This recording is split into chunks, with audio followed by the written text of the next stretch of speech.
Kung Suntay, nakakasuka ka. Kita ko si Ann Curtis, ang ganda-ganda pala niya. You know, may desire sa loob ko na nag-init talaga. At na-imagine ko na lang kung anong pwedeng mangyari. Pero siyempre, hanggang imagination na lang yun. Basin mag-init, nagsamot ng imuha og dauban tan. Type nyo nga sa comments kung ano yung mga nai-imagine yung gawin sa taong to nang marinig nyo yung mga sinabi niyang kababuyan. Congressman ka, halal na opisyal ka to represent the people, your constituents, tapos ganyan ka kababoy. Sorry. No offense to the pigs. I respect animals but never, ever the likes of this thing. Nakaka-insulto para sa mga hayop ang ikumpara sila sa mga tulad neto. In fact, wala naman ako dun sa Shangri-La. Ang sinasabi ko lang, At first, sabi mo, nakita mo. Tapos ngayon, that you're facing the backlash, biglang bawi. Palusot ka ngayon. Bakakon kang dako.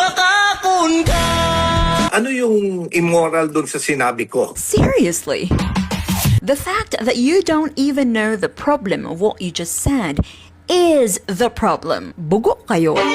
Ang atong kinahisgutan diri dili man ang tungkol sa imagination being a crime. Hindi natin pinagtatalunan dito kung krimen ba ang imagination. May pa-context pa kayong nalalaman. Context sa imong kigul kagwanga ka. Context is congressman ka. Context is nasa formal na pagdinig ka representing your constituents. Context is respeto sa kapwa-tao, respeto sa kababaihan. Niagi ba akas bilahan sa imong inahanon niyo wa kay respeto sa mga babae? The moment na sinalita mo na yung imagination mong kalibugan mo na yan, that's no longer just your imagination.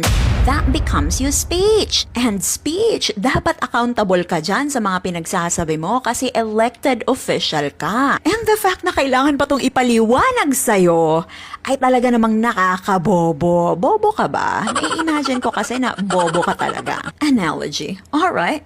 Analogy to explain na yung imagination ni Sarah na gusto niyang pugutan ng ulo ang presidente. Yung imagination na yon is not a crime. Eh di sana nagbigay ka ng analogy na equal naman doon sa sitwasyon ng dinedepensahan mo. Yung imagination ni Sarah, driven by galit. Yung imagination sa analogy mo, driven by lust.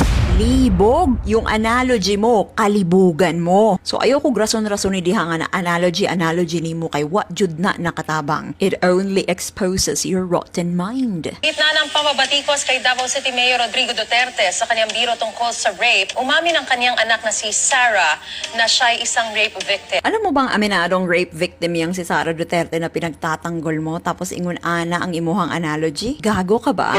Syempre hindi. Bastos ka lang talaga. Imagine, asawa mo pa ang nag-apologize dahil sa kabastusan mo. Tapos may mga tao pang katulad nito, Alvin Aragon, na ginagamit ang salita ng Diyos para mag-lecture sa kung papaano dapat magdamit ang babae, lecturing women on how to dress properly nang hindi pagnasahan. Again, kalibugan ng mga lalaki, babae na naman ang may kasalanan. May nakita kang babae, gusto mong gahasain, gusto mong halayin, gusto mong daklutin, harapan na, Hindi kasalanan yun. Yan yung kapatid, pumanat pa. Kayong mga artista, ikaw, Jasmine, bakit ka nagpo-post ng mga bikini pictures mo sa social media, sa mga pahayagan? Hindi ba para ikaw yung pagnasahan? Para ikaw ay sumikat? Huwag mong sabihin art yun. Huwag mong sabihin ini-endorse mo yung brand ng bikini. Yung resort. BS yan. Hindi kami mga ungas dito para maniwala sa'yo. Anong di ungas? Ungas ka talaga. Lawyer ni nga nag-inuplok naman yung kagwangan eh. Hoy, Tupasyo. Eto, si Kitty Duterte. Nagpapakita din ng cleavage yan. Nagpo-post ng sexy pictures sa social media, revealing din kung manamit.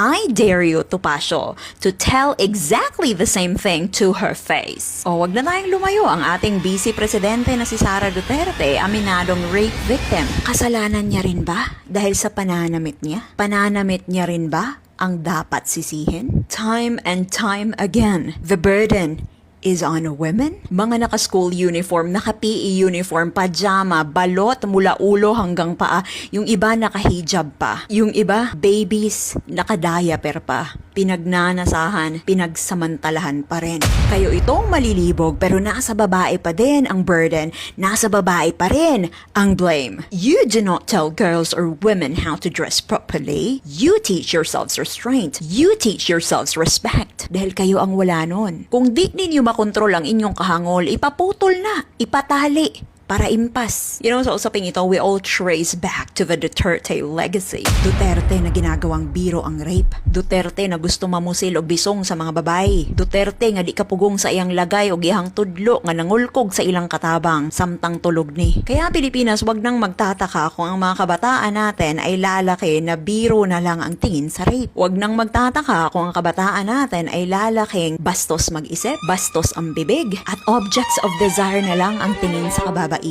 Pilipinas, this is what we have become. Ang tanong, gusto ba natin magpatuloy ang ganitong kultura? Kung proud pa rin kayo sa bastos na Pilipinas at bastos na Pilipino, hala, Duterte pa more.